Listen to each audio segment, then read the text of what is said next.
I'm Bianca, or Animate as my artist name.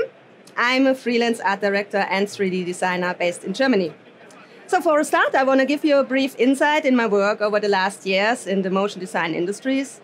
Yeah, it's a review of the various projects I liked to work on, big and small, old and new, for events or for the web. And it begins with my little helper. So here we go.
Yeah, that was that.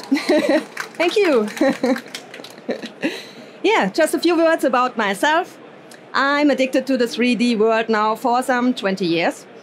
And I took my first step toward the third dimension during my studies. The college focused on typical communication design, but I also started to build up some kind of moving image department. Yeah, and there was this mysterious room you could get a key for if you were interested, 2 computers with Maya, and a whole bunch of books for instruction manual, and no one there to ask. So back then, that wasn't the time for online tutorials or blogs or something. So, but after a first 3D project, I definitely knew I wanted to delve deeper into the subject. Yeah. And so soon after, I had my first encounter with Cinema 4D. For the final year project, together with my fellow student Timo Dechert, our prof managed to get us a Power Mac G3 with Cinema 4D R7. And yeah, this year it's the 20th anniversary of my graduate of this project with Cinema 4D. And that's why I thought it would be quite nice to show it off here today. Yeah, and I found all the files deep down at the bottom of my archive, so here we go.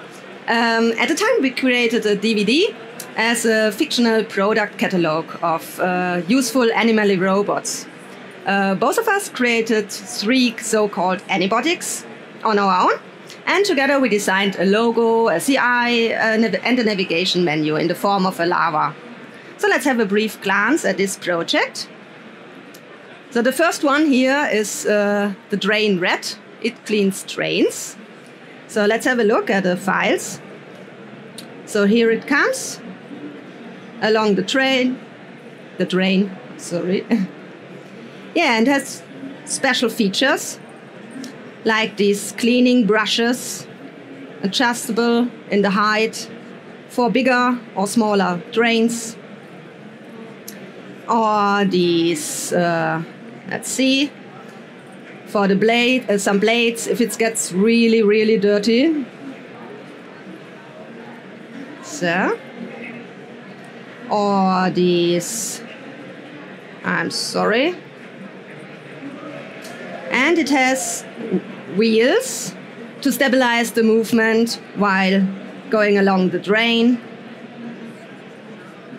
And at the tail there are these spray nozzles. At this time without spray because I didn't know about particles, so 20 years ago. Yeah, the next one is the drill Wasp.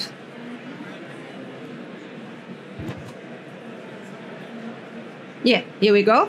It's the drill Wasp, and it's very handy about drilling, siliconizing, hammering, and doweling. So let's have a look at this one. Yeah, here we go. That's the drill Wasp. Yeah, and it moves organically with these segments. Yeah, the USPs of the drill Wasp are a driller, yes, for one. And there are these additional tools like a hammer, some dowels, or this very nice siliconizing. 20 years ago, remind. Yeah, and this is the gardening goddess. We stay in cinema. Yeah, she is the perfect garden aid. And she can walk, she can fly, and she has these tools like blades or a saw, everything you need to trim your garden. Yeah, that was this.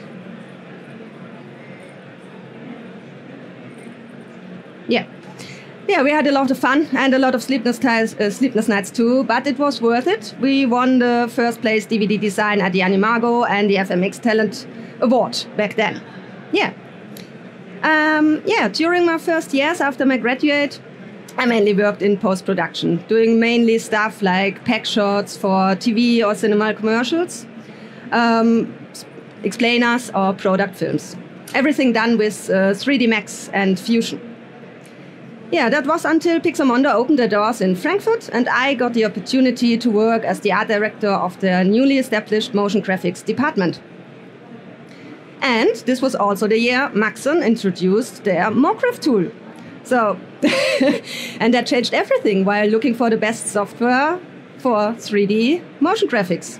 And finally, I found myself back working with Cinema 4D. Yeah, for several years I was mostly responsible for all these big screen productions like motor shows, customer events or product presentations.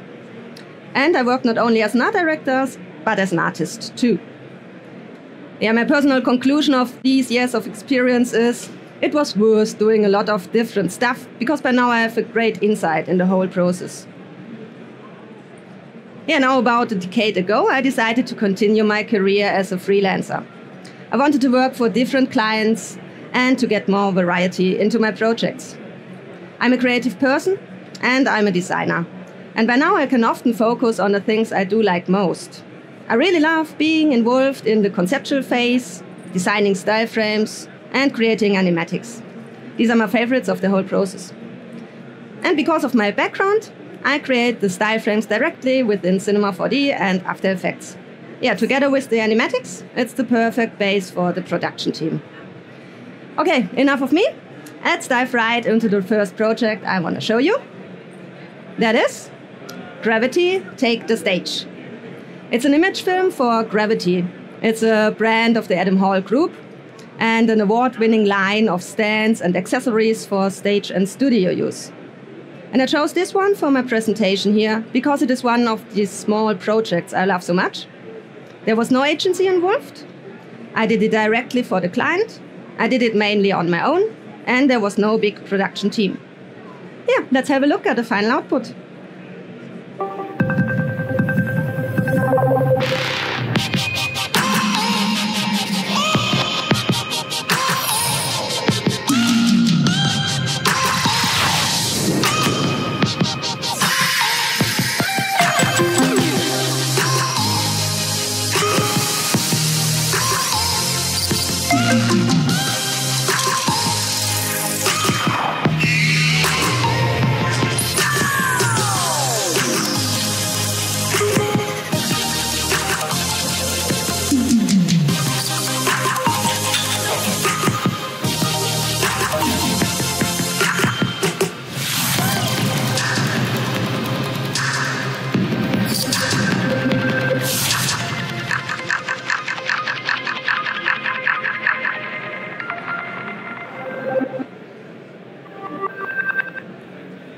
That was it. Yeah, and thanks to the team too. These are the other persons involved. Yeah, let's first talk about the style frames and the storyboard. The basic concept was already there. And together with the client, we chose 5 characteristic products of their broad product range. My dear freelance colleague, Dejan Antric, checked and textured the STP models we got. And afterwards, I stepped in creating the style frames based on the CI of Gravity. I wanted to focus on the products. The minimalist backgrounds and the additional graphics should just support the products. And when the client was satisfied with, I generated the storyboard. Time was short, as so often, and I already had the files, so I decided to do them directly in 3D.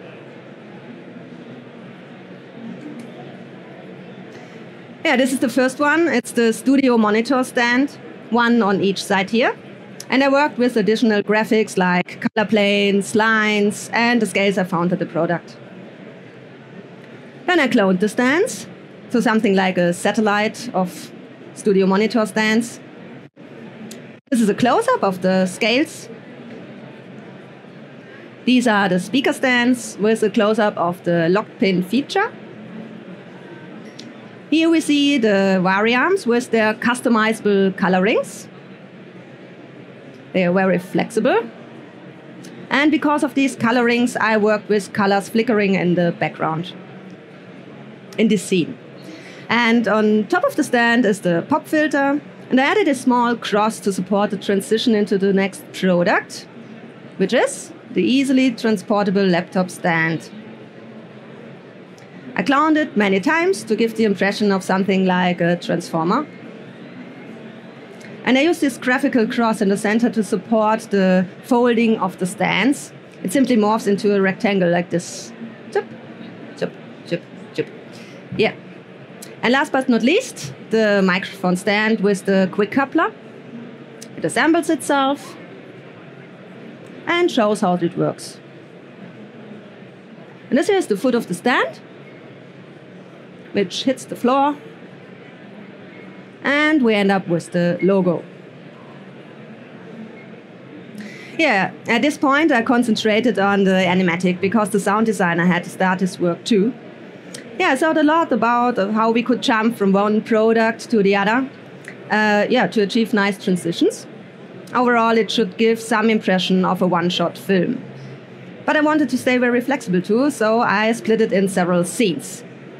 And to animate the products properly, I got a live product presentation from the client. While animating everything in Cinema 4D, I focused on the proper animations of the product and on nice camera movements. Yeah, as you have seen, I worked a lot with cloning the products to give the impression of something like a dance of products. Yeah, I started with one single product, then I added more and more clones, and I ended up again with one single product. In the end, I imported all these hardware render clips in After Effects and created the intro, the outro, the text animations, and the additional graphics. While the intro and the outro are two-dimensional, the products are always 3D. Yeah, let's have a look at the animatic. So don't wonder, it's not rendered correctly, it's just hardware render.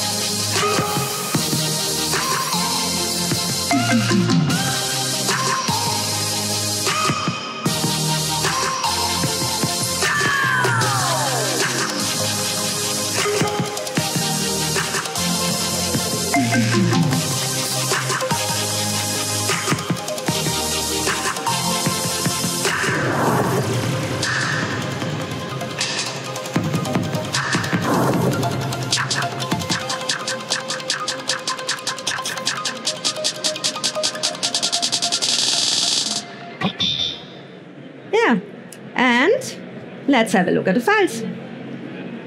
So here we go. This is the studio monitor stand. We start up with the knob because on this knob there is this G of the logo imprinted, so we can get a nice transition from the 2D world into the 3D world. So then the camera zooms out and the second stand comes in. All the while they are presenting their USPs, like the variable height, the rotatability, or the tilt angle. Then the camera moves around one more, and we come to this satellite with these clones, like this. And then we have the scene with the scales, with the close-up of the scales. And in the end, just a zoom to get a nice transition to the next scene. Yeah, let's have a quick look at my scene file here. Yeah, as you see, I like my scene files to stay very organized. I name nearly everything. And I can't get lost, and the artist who has to work with my files afterwards is fine too. So that worked out very nice. Yeah, and I work a lot with nested null objects, like this here. And I name everything I animate. I don't animate the geometry normally. I just animate the null objects, so you can change a lot. It stays very edible. Additionally, I work a lot with layers, not in this scene here, because there is only one object, one cloned object, and the camera file, so there was no need. Yeah, the next scene is the speaker stands. We start with this multiplying of the speaker stand, and then the camera rotates around to show the spreading of the tripod, like this. Then the camera moves upward to see the lock pin feature. So rotating the knob, pushing the switch, and pulling up the pole. Yeah, I animated everything with a lot of keyframes. So, yeah, here we go. That's the whole scene. But if you stay organized, that's no problem at all. And I like also very much working with adjusting the animation curves for easing or speeding up the camera or the object animations. Yeah, the next scene is the scene which starts with the front view of the speaker stands and the lock pin action with the pole moving upwards, and the camera moves upwards too. And now we see these vari-arms. It's only one animation, and I work with the step effector just with a time offset. Like seeing here. I'm animated the time offset also. So it starts a bit, in the end it gets more closer with the animations. Yeah, and then here the pop filter comes in, assembles itself, and with another movement of the vari-arm and the camera, we have this zoom in. Yeah, and if you wonder why these vari-arms are so colorful, that's because I use the shader effector for the materials. Perhaps you remember these colorings at the black vari-arms. And if you want to use the cloner, you just use the shader effector. Let's see how this works. So here we go. This is the gradient. I got the colors from the client. They were fixed. So I just put it in here. And when you put this slot into Octane or Redshift in the node, so only the colorings are colored and the rest stays as it is. So the next scene is the one with the laptop stand. We start with a zoom out from top and a little rotation. And then the camera moves in a perspective view. And the laptop stand start folding up like this here. Like this, yes. Yeah, I use the stage object a lot because, especially for animatics, it's really nice when you can switch between the several cameras and you don't have one long camera for the whole scene. It's better to have smaller, yeah, more compact cameras. Yeah, and I like working with cameras moving on splines too. And I use a lot these targeted cameras. So every camera I have gets a target. So this one here is the cam target 3 middle, and it has this target here. And also the spline is named 3 middle. So yeah, I don't like getting lost. What more? You see here this null object, I named it helper laptop stand. That's because I like the workflow to start animating in Cinema 4D and then go over to After Effects. And you need the camera information and the position and rotation data of the objects. And I use these null objects with the, like here, this external compositing tag. And then you can give this data over to After Effects. So that's very comfortable, especially for motion design. Yeah, the last scene is the microphone stand. Yeah, here it assembles itself like this. Shows how it works. The camera moves up. And we cut to the foot of the stand, which hits the floor. Yeah, and so to speak, like the claim of the client takes the stage. So, yeah, it influences and deforms the floor. And this is done with, let's see. You could have done it with an animated texture map, but I like it to have direct control. So I chose this plane. It's a circle and a disc. Sorry. And I worked with these plane effectors. They are animated in the strengths, like here. And I used these torus fields. Let's have a look. So here you see one torus field. It's just keyframe animation from the middle outward. And there are only five waves, so that was not really difficult. Yeah. That was all I can tell you about the animation of this project. Let's have a look at my other projects. I don't know why this doesn't work like at home, but yeah, we come along. Yes. Yeah, what I wanted to say, as you could see in the animatic, the style frames and the storyboard, nearly everything was done by me already. At this point, I handed the project over to my dear freelance colleague, Daniel Max. He did the final light setup for each scene, rendered each scene in 4K, and comped and fine-tuned everything in After Effects. From here on, I just operated as art director and supported the production of the final clip. Yeah, enough of this one. Let's jump to the next project I want to show you. This one is called Insected. And I chose it for this presentation here because it is because it's a free personal project. It's just a collection of stills, all based on the theme insects. And I dedicated this free art project to the fascinating and stunningly diverse world of insects. My goal was to explore the shapes, forms, colors, materials, and so on of these fascinating creatures and their earlier stage of development, like eggs and larvae.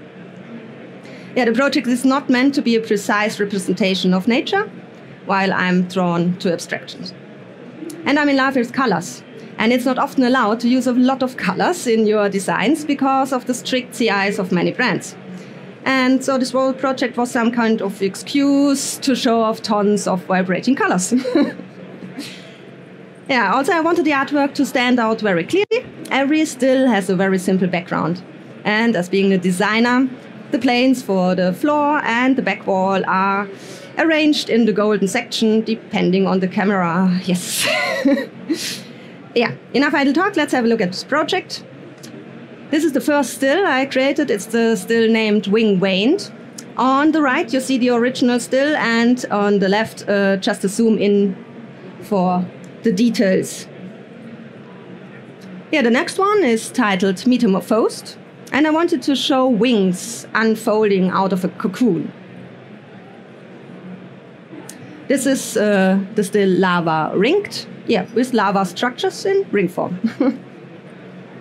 Polymorphed is just a collection of organic shapes. Multi-winged combines different wings of butterflies. Yeah, this one is called Furred, And as the name suggests, I concentrated on these fluffy furs of bees and moths. Here with larvae, I wanted to show these slimy structures of larvae. Egg, because some insects place their eggs on plants. In baby bug, the little bugs are hatching. And the last one here is called caterpillar. Yeah, as a project title, I created the art term insected. This means the imagery is, so to speak, affected by insects.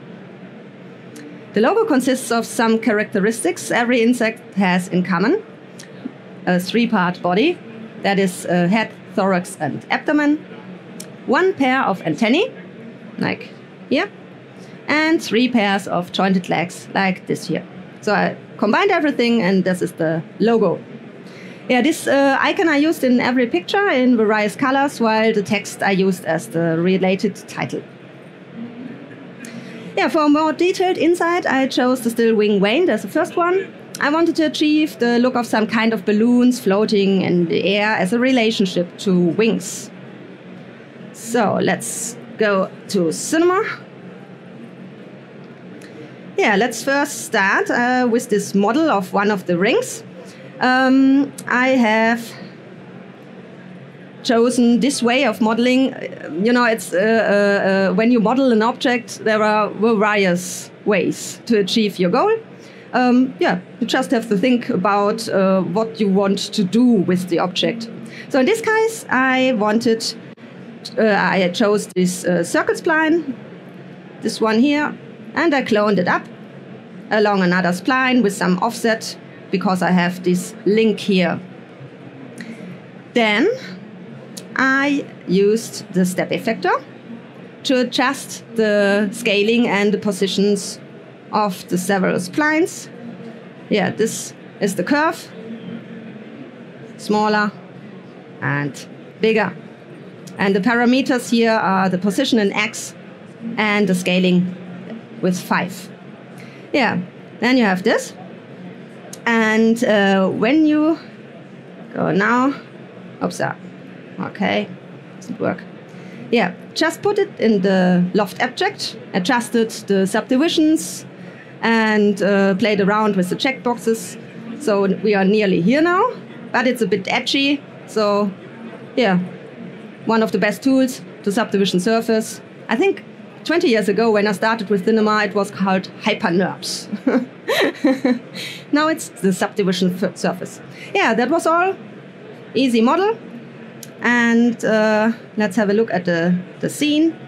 Here I just arranged these models, these balloons, floating in the air. I added some metal rings too, and just easy planes for the floor and the back wall.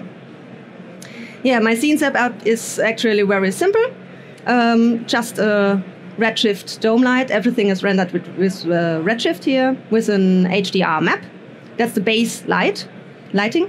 And then I added some area lights with different colors. Oh, so let's have a look. Here we go. There's a pink one, a blue one, and so on. And all my lights are targeted. I like everything to be targeted, so there is better control. And then I used the Redshift camera to get a nice bouquet. And for this, I always use another target. I use another null object. And I call it a focus object because it's the focus. And you put it just here in this slot, down here. And then if you adjust the target objects, this focus object, sorry, you can play around with the depth of field. Yeah, that was everything for this scene. And the other still I wanted to show you is the one called Caterpillar. The one with the 3 caterpillars munching their way through an abstract plant. So I cannot switch directly to PowerPoint, so let's just stay a while in cinema. Yeah, I wanted to show you this modeling of this wooden cube with these holes inside. So the caterpillars left these holes. So how did I do this? First, I created these rail splines. I have 3 caterpillars, and every caterpillar has its own rail spline, just a simple spline with a circle and a sweep on top. So that was the base. And now to recreate this wooden block, there is this, let's see, I have this cube, just a simple cube. Then I used the same sweeps as for the rails, just another diameter. So the circle radius is here much bigger as in the rails. So, and when you now take the volume builder and put everything inside, let's see it better a bit. Yeah, at the bottom, the cube, then the knobs, the sweep knobs, and then a bit of smoothing. Yeah, and here we go. That's the wooden block. But that wasn't all. I wanted to add a second layer with another material. The wooden block should be wooden. And I wanted to have this, second layer. I just show you. It's the same technique, actually. It's the volume builder with the cube at the bottom. Here. And then the sweeps I used already.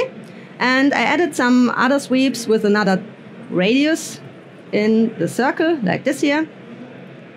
Yeah, you just have to subtract the smaller sweeps from the bigger sweeps, put it into a new folder, and intersect this whole folder with the cube.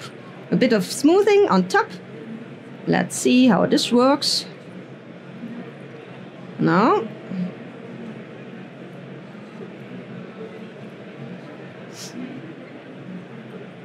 Yeah, here we go. I just hide the other ones so you can see it better. This is what we get here. So it's really easy, but the result is quite nice. And if we show this up, so here is the wooden block with the second layer and the rails.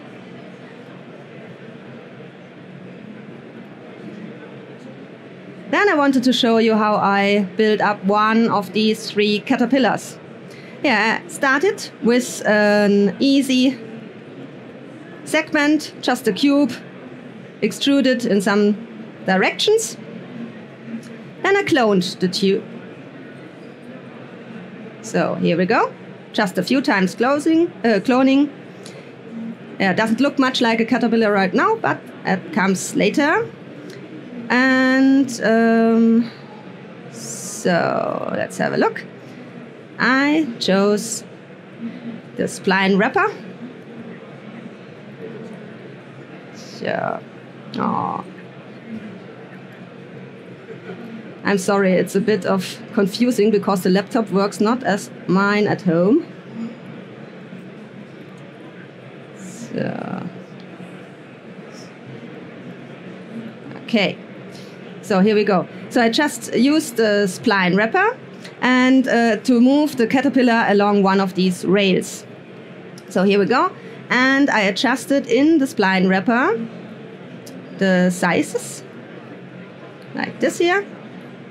So the segments grow a bit bigger in the middle, like this here. Yeah, on top of this, a subdivision filter. Yeah, and then I wanted this caterpillar to have these spikes on top of the body. Let's see, like these here. And they are easily done. It's just some cone objects, a bit of bending, a bit of displacing to give it a more natural look. Yeah, and every segment of the caterpillar has its own spikes, or Hörnchen in German. And yeah, to stick them directly into the body, I used again the volume builder.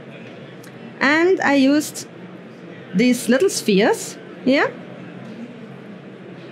And again, the spikes. But if you put everything in the volume builder, let's see. These are the spheres. These are the spikes. I subtracted the spikes from the spheres. And this whole one, I unified with the segments of the caterpillar body. Let's calculate this. That's a bit more of calculating. Here we go. So this is the result of this easy volume building modeling stuff. And if we unhide the actual spikes, here we go. And I added this segment to give it a more organic look. That was all for the model. And let's at last have a look at the final scene.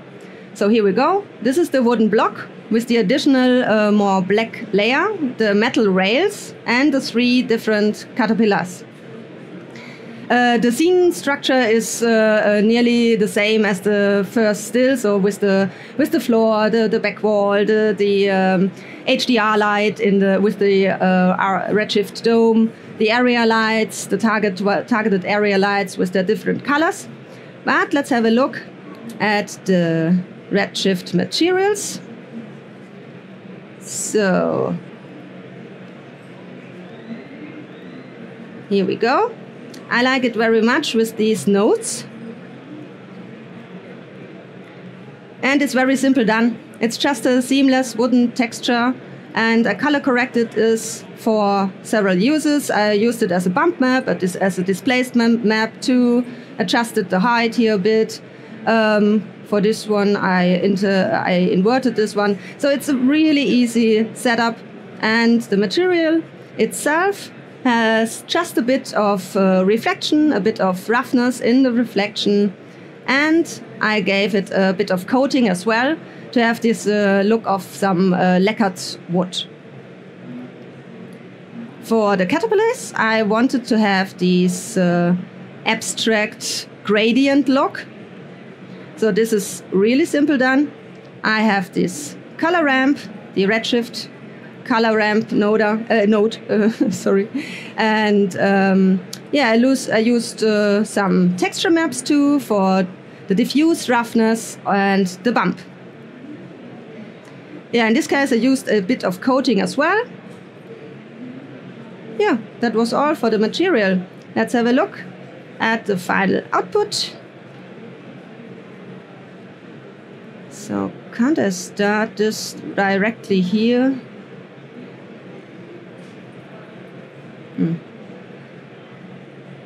Do I really have to? No. Sorry for this.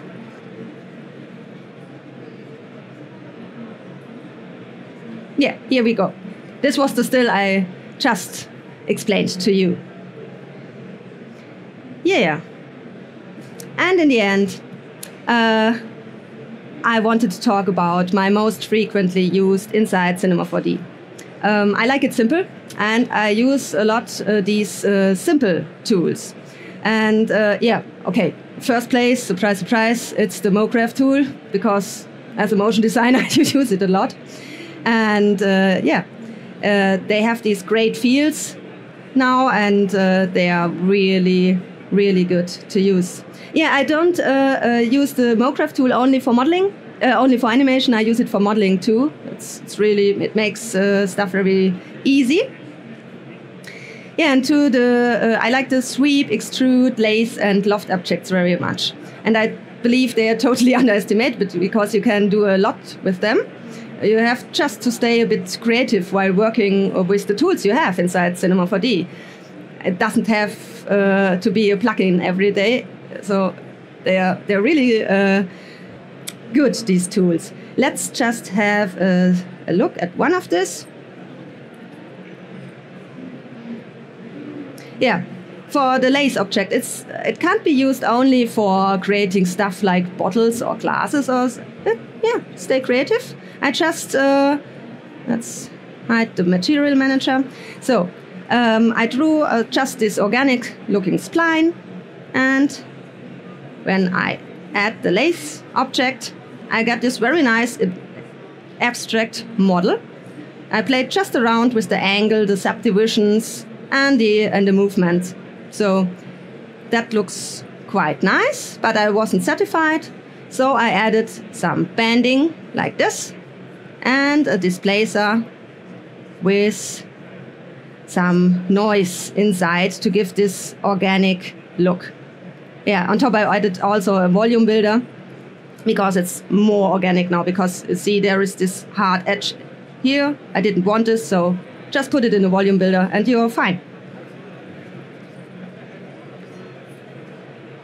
Yeah, for the loft object, this was this abstract plan for my still called act, and I wanted to place little eggs on the abstract plant. And these little eggs are just easy loft objects. Let's hide the loft. So just some cogwheels, and when you put them in the loft object, yeah, you get some very easy, some various eggs. And in the end, when we go to the final scene, I just used X particles and placed the eggs on the plant. So here we go. Different eggs on the edges here, and some random placed eggs too. Yeah, that was this. And yeah, we just stay in Cinema, because when I go backward to the PowerPoint, I have to scroll down. Yeah, I'm a spline lover. I love it working with splines. And you can do a lot with splines. And yeah, someday I had to create this mandala thing based on the flower of life. And I started building it in Illustrator. And actually, nothing you create in Illustrator stays editable to the end. And that was then I decided to create the whole stuff in Cinema 4D. Because here you can use the Spline Mask. And the Spline Mask is something like a Boolean operator for splines. Normally the Boolean operator works with primitives and other geometry. And this is just a Boolean operator for splines. So you can subtract object A from object B and the other way around. You can make a union, you can edit, or you can have intersections. So it's a really complex thing here. And I wanted these gaps in between.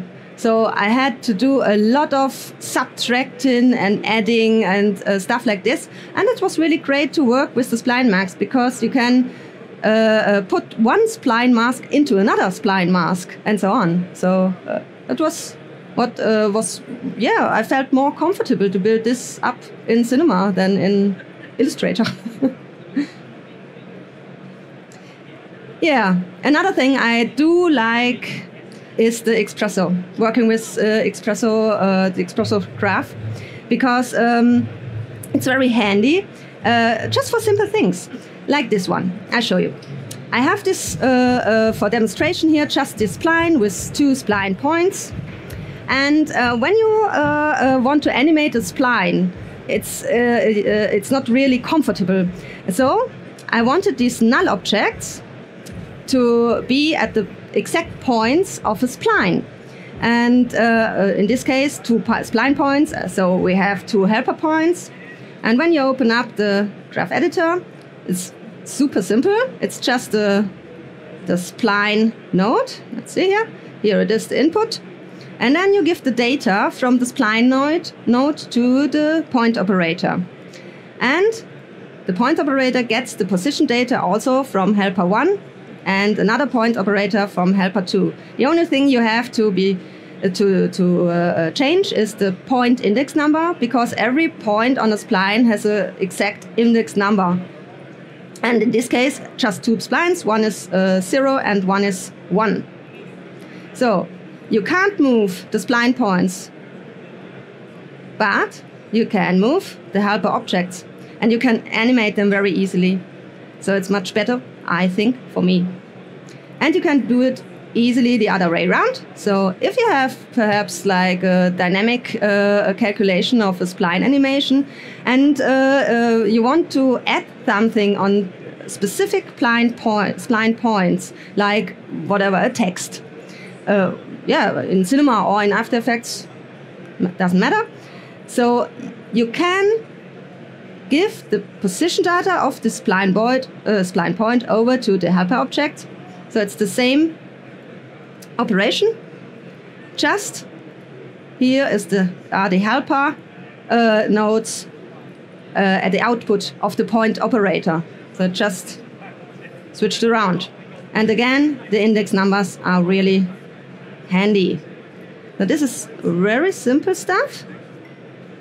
If it gets a bit more interesting, perhaps let's say you have clone objects with these easy cubes, adding a random effector with a bit of animation, a noisy animation like this, moving the positions and the rotations of the cubes randomly.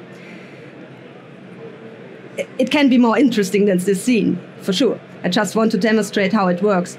When you have an animation of cloned objects and you give this over to After Effects and you want to add some text object or graphic stuff in After Effects, you need the position and rotation data from specific clones. But you can't get them over easily to After Effects with the cloner. So I have this workaround. It's a helper object which is linked to one specific clone. And this helper object, let's see, it's just done like this, a bit smaller, then we see a bit better. So here we go. This is the cloner. Just put as a reference the cloner inside. Then you use the motion graphics data operator, and this gives the position and rotation data over to the helper object. So, and here in the data operator, you type in the specific number of the specific clone cube you want to give over. So in this case 4. Let's see. Every clone inside the cloner has an index number. In this case, it's number 4. Everything follows, the helper object follows number 4. So perhaps the client says, oh, that's nice with the text following this one object, but I want it on the other. I want it on the 26. Yeah, that's easily done. Just go over to the index number, type in 26, and here we go. I have this new information for the helper object. And if you add the external compositing tag, you can give this data back to After Effects. Yeah, that was really simple stuff with Espresso, but it can get easily more complex. Perhaps you remember these morphing halls in my review at the beginning of this presentation. There's a big hall and it morphs to 2 halls, and the segments changed, elements were added, and also I have these graphic elements on the floor to show up the numbers, the distances, and so on. So in the end, I ended up with this one. So that's a bit more complex. But just on first sight. It looks difficult just on first sight because if you have a look, it's more or less the same.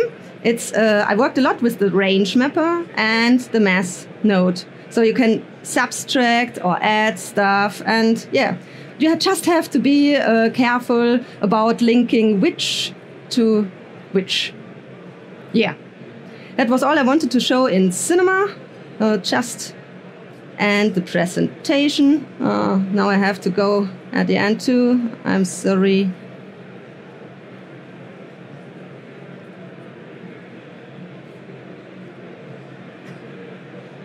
Here we go. Yeah. What about particles? I personally like the X-Particles plugin best. Yeah, of course I'm aware that you can create incredible stuff with Houdini, but I'm a designer and that's not for me. And for the renderers, I worked a lot with different render engines during the last 20 years. But recently I prefer Redshift or Octane. Cool thing that Redshift is integrated now, so perhaps that makes the decision easier. Talking about tools and software, I'm not tech-driven. I'm design-driven. So what I want to say is, if there is a new tool, I will give it a try. But I always work with the project in mind and not the tool. I think about the goal I want to achieve, and then I think about how can I realize it. And if it's more comfortable with the new tool, I choose it, I work with it, and not the other way around. Last but not least, I ask myself, why do I prefer Cinema 4D? As being a designer, I want to concentrate on my graphics rather than all the technical stuff. So for me, working with Cinema 4D is very easy and intuitive. And as you've seen in my styles, I prefer the combination of graphics and quite realistic renderings. And to achieve this look I'm drawn to, Cinema 4D is the best choice for me. That was all I wanted to show you, and I hope you enjoyed my presentation.